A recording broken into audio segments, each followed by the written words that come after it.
Quiero que abran su Biblia en Marcos 9:38. Tengo un mensaje cortito, pero que creo que tiene que ver mucho con lo que venían hablando hoy Sabina y el pastor. Dice el mensaje, el que no es contra nosotros, por nosotros es. ¿Bien? Jesús le venía enseñando a los discípulos camino a Jerusalén, ¿bien? Y Jesús se topa con esta situación y aprovecha para dejarle a sus discípulos una parábola, ¿bien? Una enseñanza. Dice, Juan le respondió diciendo, Maestro, hemos visto a uno que en tu nombre echaba fuera demonios, pero él no nos sigue y se lo prohibimos porque no nos seguía. Pero Jesús dijo, no se lo prohibás, porque ninguno hay que haga milagro en mi nombre que luego pueda decir mal de mí, porque el que no es contra nosotros, por nosotros es. Y cualquiera que os diera un vaso de agua en mi nombre, porque sois de Cristo, de cierto os digo que no perderá su recompensa. Cierra los ojos, vamos a orar. Padre Celestial, te damos gracias, bendito Dios, en esta hora, por tu amor, por tu misericordia, Señor. Gracias por tus milagros, bendito Dios, por tus promesas. Dejamos esta palabra en tus manos. Te pedimos, Señor, que seas tú hablando a la iglesia. Padre, que hoy podamos llevarnos una palabra de aliento a nuestro corazón, bendito Señor. Padre, te alabamos y te honramos en el nombre poderoso de Jesús. Amén. Amén. Los discípulos acompañaban a Jesús. Jesús, ¿qué hacía? Iba a las ciudades, predicaba, hacía milagros, se sanaban a los enfermos y los discípulos iban acompañando a Jesús. ¿Bien? Pero ya hacía rato que los discípulos la venían como pifiando. Porque Jesús les enseñaba, pero ellos ellos presentaban resistencia a la enseñanza de Dios. Nosotros, ¿cómo nos damos cuenta? Y porque venían metiendo la pata. Cuando quisieron sanar a un niño que tenía un espíritu sordo y mudo, el espíritu no se fue, tuvo que venir Jesús y echarlo. Cuando Jesús anuncia que no va a ser crucificado, Pedro le dice, Señor, de ninguna forma esto te acontezca. Y Jesús le dice, apártate de mí, Satanás. Entre los discípulos del Señor se había metido el enemigo, ¿bien? Con pensamientos, con no escuchar, con distracción. Cuando Jesús se subió al monte a orar, los discípulos no podían ni siquiera velar, se dormían. Y esto, ¿qué nos lleva a pensar a nosotros? Que los discípulos también eran seres humanos, ¿bien? No eran, como piensa la Iglesia Católica, santos y que está el apóstol Pedro. Ellos eran personas, eran hombres, cometían errores, pero Dios, Jesús, los había elegido para que los sigan. Y Él los eligió porque Él quiso, dice la Biblia. Y ellos veían a Jesús hacer milagros y ellos tenían la potestad de, en el nombre de Jesús, también hacer milagros. Pedro hasta con su sombra se sanaba a los enfermos, porque él lo hacía en el nombre de Jesús. Pero dice que ellos se encontraron, vieron a un hombre que estaba, dice que está echando fuera demonios en tu nombre. Dice, pero él no nos sigue, le dicen los discípulos. Jesús le dice, no se lo prohibáis, porque ninguno hay que haga milagro en mi nombre que luego pueda decir mal de mí. ¿Bien? Yo una pregunta que escribí acá y que quiero que nosotros nos hagamos, dice así, ¿hasta qué punto debemos recibir a alguien que hace cosas en el nombre del Señor, pero que no nos acompaña? O sea, nosotros hasta qué punto debemos decir, ese es cristiano, pero no viene a mi iglesia. ¿Eso ustedes piensan que es algo que desacredite a la otra persona en el camino del Señor, que no venga a esta iglesia? No. Porque desde hace tiempo, desde la época de Jesús, que los apóstoles establecían iglesias en las diferentes regiones, ¿no? De Galacia, de Corinto, ya se iban como armando los grupitos, las iglesias, ¿no? Las congregaciones, y dice la palabra del Señor que Jesús iba por las congregaciones predicando y seguía camino. Entonces, con el correr de los años, se han formado distintas de lo que nosotros llamamos hoy denominaciones. Bien, tenemos Alianza Cristiana, tenemos Jesucristo nuestro Rey, tenemos Mensaje a las Naciones, tenemos Biblia Abierta, Invasión del Amor de Dios, y un montón de denominaciones que han sido producto, ¿no?, de que el hombre se ha ido juntando, ha hecho su rebaño, han abierto iglesias en otros lados, y no está mal eso, no está mal. Pero, ¿qué podrá decir Dios de esto, de las denominaciones? ¿Qué pensará Dios? ¿Alguna vez se lo preguntaron? Jesús les decía: no se lo prohíban, porque ninguno hay que haga milagro en mi nombre que luego pueda decir mal de mí. Nadie, dice un versículo más adelante, creo que en Corintios, nadie que hable por el Espíritu puede llamar anatema a Jesús. Nadie puede maldecir a Jesús. Nadie que hable por el Espíritu puede maldecir a Jesús. Si alguien maldice a Jesús, esa persona no habla por el Espíritu. Entonces, ¿qué les decía el Señor? Si ese hombre está echando demonios en mi nombre, no se lo impidan, porque dice: porque el que no es contra nosotros, por nosotros es. ¿Nosotros qué sabemos de ese hombre que echaba fuera demonios? En principio, que lo hacía en el nombre de Jesús. ¿Bien? Evidentemente, las personas eran liberadas. Los discípulos decían que él echaba demonios en el nombre de Jesús. Las personas eran liberadas, o sea que él era una persona, ¿no?, que usada por Dios, por así decirlo. La Biblia dice los demonios eran echados por esa persona en el nombre de Jesús. Él era una persona usada por Dios. En ninguna parte de la Biblia dice que esa persona predicaba falsa doctrina. No lo dice en ninguna parte.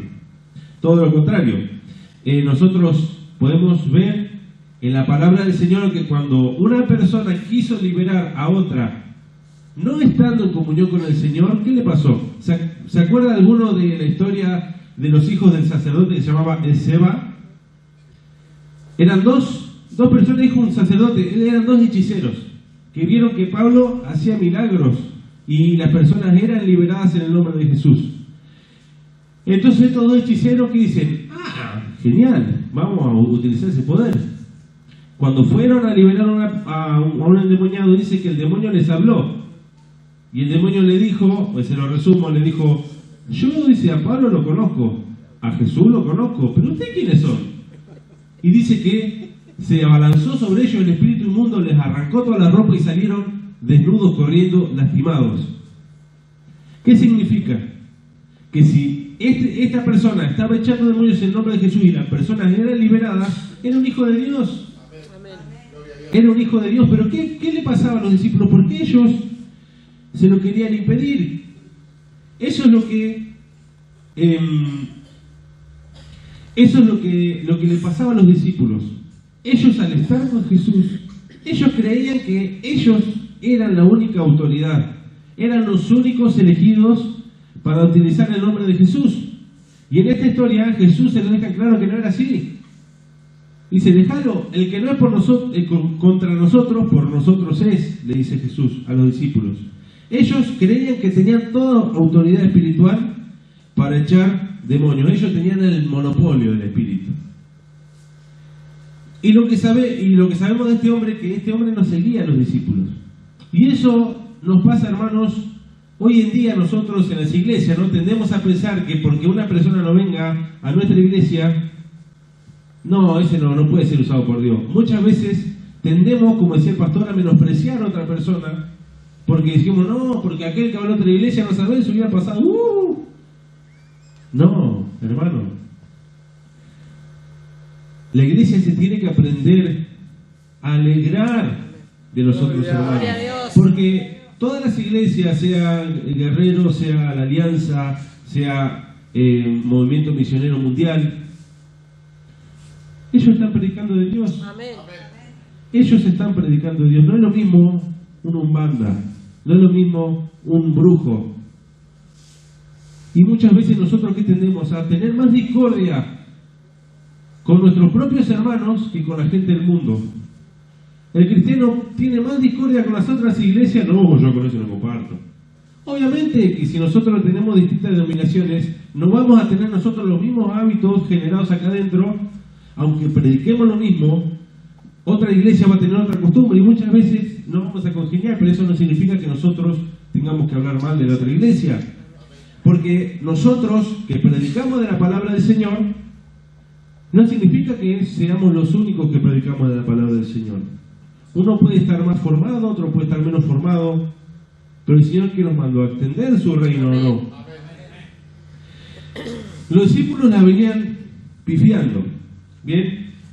Y cuando vieron a esa persona que, imagínense que ellos habían querido liberar a un niño que tenía espíritu sordo y mudo y no había podido, y veían a un hombre que no lo seguía y que los demonios eran echados porque él le oraba en el nombre de Jesús. ¿Qué le pasaba a los discípulos? Claro, se les hervía la sangre. Ellos no lo vieron a esa persona como un hermano, lo vieron como que es como un competidor. Ahí nomás lo fueron a acosar con Jesús, pensando que Jesús iba a decir, mira, Satanás. No, Jesús le dijo, déjalo. Si nadie dice, ninguno hay que haga milagro en mi nombre que luego pueda decir mal de mí. El Señor dijo, si en el nombre de Jesús libera demonios, es un hijo mío. Hermanos, nosotros tenemos que aprender que el Señor, el día que venga a buscar a su pueblo, va a venir a buscar a su pueblo. Y esto no significa que no importa la iglesia. No, sí importa la familia, sí importa la iglesia. Pero también importan las otras iglesias. Por más que no podamos no trabajemos juntos, quizás que nunca hagamos una reunión juntos, pero orar por los otros hermanos. Orar, llevarnos bien. Porque sabemos que ellos están haciendo la misma tarea que nosotros hacemos, predicar al Señor. Ellos hacen la misma tarea, iglesias chiquitas, iglesias pequeñas, iglesias grandes. Hacen la misma tarea, ¿no? Las iglesias obviamente que predican de la palabra del Señor. Eso se entiende.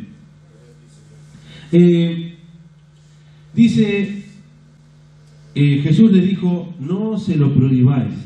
¿Bien? Que no se lo prohíban, le dijo a los discípulos. Dejalo. Ellos sí, Jesús iba haciendo los milagros, pero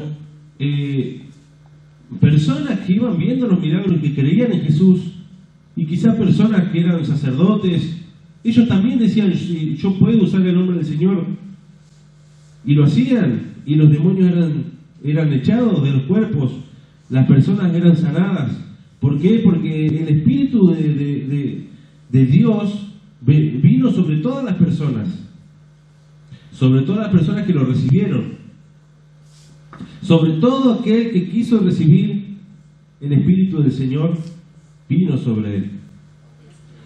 Y muchas veces nosotros, y esto es un concepto que yo copié, tenemos que huir de lo que yo anoté como lo que se llama el exclusivismo espiritual, ¿no? De que un hermano crea que porque es fiel a la iglesia, él es fiel a Dios. Y eso no es así, hermano. La fidelidad a la iglesia puede ser un fruto de la fidelidad al Señor, pero no es lo contrario. La fidelidad a la iglesia no es la fidelidad a Dios. En principio Jesús les enseñaba a sus discípulos que no importa si eran ellos o era una persona que no lo seguía, si estaba el nombre de Jesús, los milagros eran hechos. La gloria para quién tiene que ser, para Dios. Y el Señor en su palabra nos muestra que Él pudo usar hasta lo más vil y lo más menospreciado para su obra. Vemos en el Antiguo Testamento cuando recién entra el pueblo de Israel a la tierra que Dios le había prometido, el primer lugar donde fueron a atacar, que era la tierra de Canaán, fue Jericó. ¿Se acuerdan la historia de los muros de Jericó? Que mandaron a 2 espías adentro de Jericó para mirarla, para pispiar todo, ¿no? Cómo era la ciudad. Y dice que hubo una ramera que se llamaba Rahab y que ella acogió a estos 2 espías en su casa y les dio información lo que necesitaban. Y Después Josué, cuando fueron y Dios les entregó la ciudad, mandó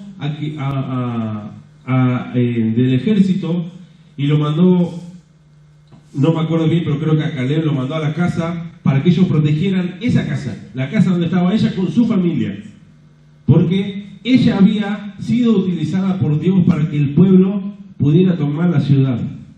¿Por qué? Porque ella dice que había tenido temor de Dios. Y si ustedes ven la historia más adelante, en la genealogía de Jesús, esta prostituta forma parte de la genealogía donde después van a ser Jesús. Miren, de una ramera que quizás en su tiempo era lo más vil, lo más menospreciado, de ahí vino la descendencia de Jesús, quien nos redimió a la humanidad. Más adelante, Ruth, otra mujer utilizada por el Señor, ella venía de un pueblo que se llamaba Moab. Moab era un pueblo idólatra. Ella venía de un pueblo donde la idolatría era normal. Sin embargo, cuando ella decide seguir a su suegra, que era Noemí, decide seguirla, le dice: tu Dios será mi Dios. Esta mujer que venía de un pueblo idólatra, también forma parte de la genealogía de Jesús. Ella tuvo a Obed tuvo a Isaí, y Isaí, ¿a quién tuvo?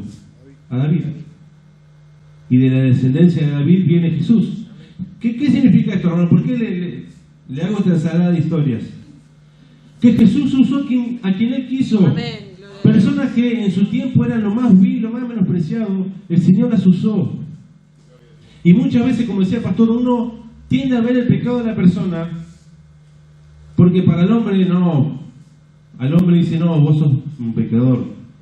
Pero ¿qué dice Jesús? Que Él mira los corazones. No importa, ¿no?, qué cosas te hayan pasado o de dónde Dios te ha sacado. Tu propósito puede ser tan grande que ni vos mismo te lo crees. Tu propósito en las futuras generaciones puede ser tan grande que capaz que ni vos te das cuenta.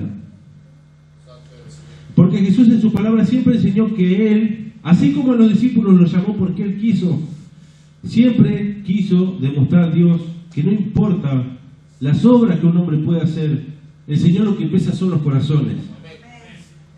Porque el hombre siempre mira lo exterior, pero el Señor mira acá adentro del corazón. Esto no significa, hermanos, bien, que el Señor, y yo lo noté acá, dice que Jesús aprobara a esta persona, ¿no?, que haga milagros en su nombre. No quiere decir que Jesús esté de acuerdo con todo lo que nosotros hacemos. Que Jesús haya usado a esta prostituta no significaba que Dios la haya usado, no significaba que Dios estuviera de acuerdo con lo que ella estaba haciendo. Nosotros tenemos que aprender una cosa: la gloria siempre es para Dios. Cuando Dios se glorifica primero, el Señor nos recompensa después. Cuando nosotros aprendemos que la gloria es para Dios, nosotros aprendemos que debemos ser un sacrificio para Él. Y cuando hay pecado en nuestra vida, ¿qué nos dice nuestro espíritu? Que nosotros no somos un sacrificio para Dios. Entonces, ¿qué hace el espíritu? Nos da convicción. Hermano, tengo que salir de esto. Así como decía el pastor, que él fumaba, y en su momento el pastor, que era Roberto Cepeda, él no lo juzgó. No sé si lo habrá hecho porque no juzga o porque él sabía lo que era eso, pero él dijo: quédate tranquilo. Y el pastor sabía que él lo tenía que dejar, y él lo dejó, pero lo dejó porque sabía que eso no agradaba al Señor. Hermano, que todo lo que ustedes hagan siempre sea por motivo de glorificar al Señor, no ante los hombres. Hermano, la iglesia tiene que aprender que el que hace las obras es el Señor. Que nosotros, entender esto, a nosotros nos va a quitar todo rencor con todo hermano de otra iglesia, con otra denominación. Que nosotros tenemos que entender que el Señor usa a todas las personas. Y si usa a un hermano de otra congregación para hacer un milagro, para extender su reino, pongámonos contentos. No importa que nunca nos juntemos, no sé, capaz que nos podemos juntar, pero que en nuestro corazón nos alegremos de que el reino del Señor se extiende. Eso es lo que Jesús siempre le quiso enseñar a sus discípulos. Que no había exclusividad, que todos tenían oportunidad. El que quisiera utilizar el nombre de Jesús, el nombre de Jesús hace lo que Jesús dice. Hermanos, una iglesia, como dije el otro día, una iglesia sana, es una iglesia que está centrada en Dios. Y yo siempre hago, en todas las prédicas, siempre hago mención a esto, porque muchas veces el ser humano tiende a distraerse y a poner la mira en las cosas terrenales, en las cosas del hombre. Cuando Dios está primero en tu vida, vos te olvidás lo que hizo tu hermano. Si de eso se encarga Dios, ¿quiénes somos nosotros para juzgar al hermano? Todo lo contrario. Hoy leyó el pastor, creo, ¿para qué vas a mirar la paja en los ojo ajeno? Mirate la viga que tiene en tu ojo. Hermano, el sacarnos eso es muy difícil. A mí me costó mucho. No, pero mirá que toda la vida no sé qué, y que yo no sé qué. No, el Señor mira el corazón. El Señor mira el corazón, hermano. Créame que si usted ora en el nombre de Jesús, la palabra del Señor dice que todo lo que usted pidiere será hecho. Pero obviamente si usted quiere echar demonio, tenga en cuenta que usted tiene que estar bien espiritualmente. Mire estas personas que fueron a usar el nombre de Jesús para echar demonio así de la nada. Lo hago la aclaración, no, para que no quede la confusión. ¿No? Uno, cuando se trata de demonios espiritual, uno tiene que tener una intimidad con el Señor, una preparación. Pero cuando uno tiene que pedirle algo al Señor, un milagro, algún anhelo de su corazón, uno lo puede pedir y el Señor lo va a hacer. Hermano, para terminar, debemos entender que la fidelidad a la iglesia no significa fidelidad a Dios. Debemos ser fieles a Dios. Lo demás es un fruto de ser fieles a Dios. Hermano, el milagro que estés pidiendo, sé fiel a Dios, aunque sea en lo poco, pero sé fiel a Dios. Y el Señor te va a dar eso que estás esperando. Cerra tus ojos, vamos a orar. Señor, te damos gracias, bendito Dios, en esta hora, bendito Padre, por tu palabra, porque sabemos, Señor, que tú nos enseñas, Señor, en ella que debemos ser humildes. Padre, que debemos amarnos unos a otros. Señor, tu palabra dice que la ley se resume en amarte a ti y en amar a mi prójimo, Señor. Padre, que todo rencor contra otra persona, contra otro hermano, sea echado afuera, bendito Señor. Padre, porque no es lo que tú quieres para nuestras vidas, Señor. Padre, que toda crítica a otro hermano, Señor, Padre, sea echada afuera y que podamos, Padre, tener un corazón misericordioso para con otras personas, Señor. Porque sabemos que tú te glorificas, Señor, cuando tus hijos son misericordiosos, bendito Señor. Padre, en el nombre poderoso de Jesús, gracias, porque tú tuviste misericordia primeramente de nosotros, bendito Señor. Padre, en el nombre poderoso de Jesús, usa a mis hermanos, Señor. Síguelos usando, Señor, para que más gente pueda venir, Señor, a tus pies, Señor, Padre, a través de este ministerio, Señor. Padre, te damos la gloria a ti, Señor, en el nombre poderoso de Jesús. Amén. Que el Señor los bendiga, hermanos.